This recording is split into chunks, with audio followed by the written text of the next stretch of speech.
Қайырлы күн достар, менің арнама қош келіпсіздер. Сіздермен Толқын. Бүгін мен сіздермен ерекше десерттің рецептімен бөлісемін. Дәмі өте керемет, әрі көрінісі де әдемі болып, ауызашар дастарханның сәнін ашады. Менің арнама тіркеліп, видеоны соңына дейін қарауды ұмытпаңыздар. Ең алдымен құрмаларымызды жуып, кептіріп, арасындағы дәнін алып тастаймыз.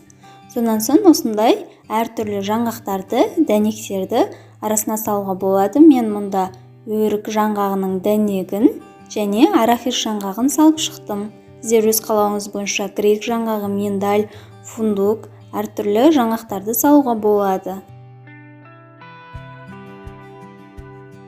Одан кейін шоколадымызды микротолқынды пеште немесе су ваннасында жақсылап ерітіп аламыз. Содан соң таяқшаға құрмаларымызды қыстырып, осылай барлық жеріне шоколад тиетіндей етіп жағып, сілкіп, артық шоколадтарын түсіріп тастаймыз. Мен бұл жерде бірінші сүтті шоколадты пайдаландым, одан кейін ақ шоколад және қара шоколадты пайдаланатын боламын. Сіздер өз қалауларыңыз бойынша үйде бар шоколадты пайдалансаңыздар болады. Егер сіздерде шоколад қою болып құрмаға жағылмай жатса, бір ас қасықтай сұйық май қосып жіберуге болады.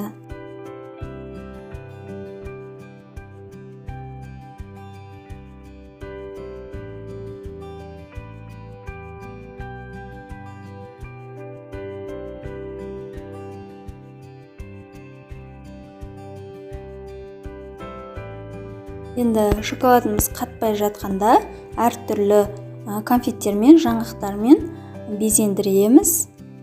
Өз қалауларыңыз бойынша арахис немесе түрлі посыпкаларды және грек жаңғағын қоюға да, өрік дәнін қоюға және фисташка дәнінің ұнтағын себуге және вафельный крошка себуге де болады. Өз фантазияңызға байланысты әртүрлі етіп безендіре беруге болады.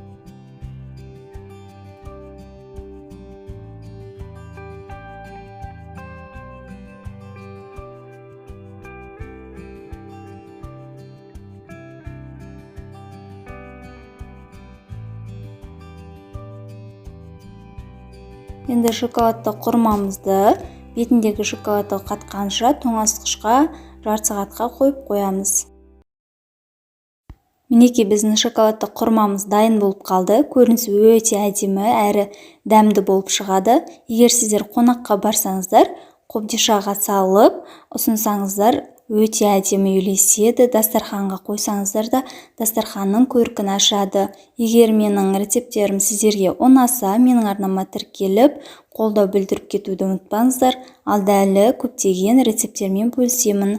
Сау сәлеметте болыңыздар.